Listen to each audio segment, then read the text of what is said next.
are peppers I just picked from our garden. I've heard them called by a variety of names: chili Pequin, Pequin Chile, bird peppers. So these are hot and delicious. I'm gonna make some pepper sauce out of them today. Wash the peppers after picking. Drain to get all the excess water out. Spread out on a paper towel, and that'll absorb all the extra water and dry the peppers out a little bit. And you can rest another paper towel on top just to blot it gently. Get any additional moisture off of the peppers.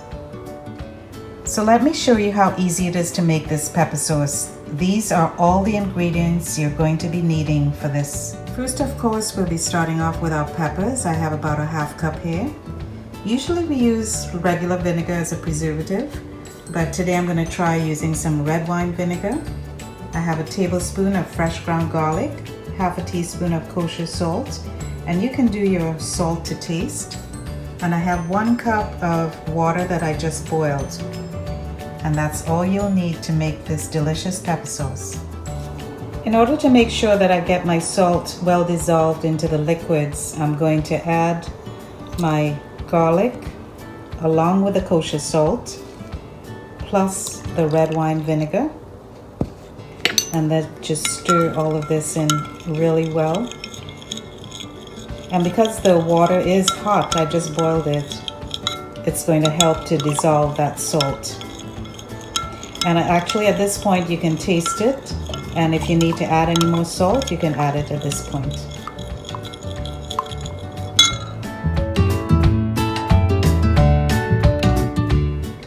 I tasted this liquid and it did need a little more salt, so I ended up adding another half a teaspoon of salt.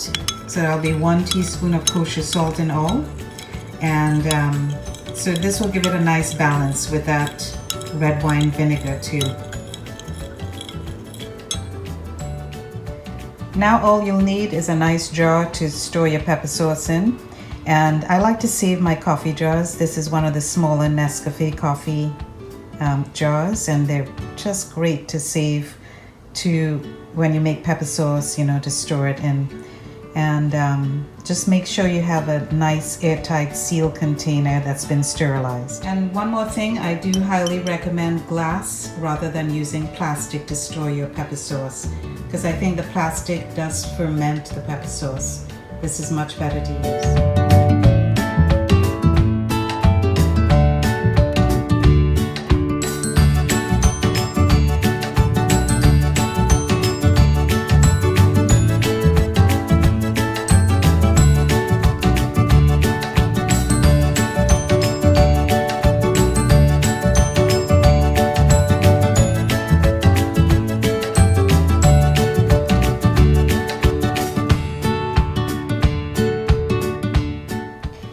The last thing I'm going to do to get the flavors of the peppers into the liquid and make it a nice pepper sauce is to smash some of the peppers. You don't have to smash all of them, but just smash enough. Oh my goodness, I can smell how delicious these peppers are just from doing this.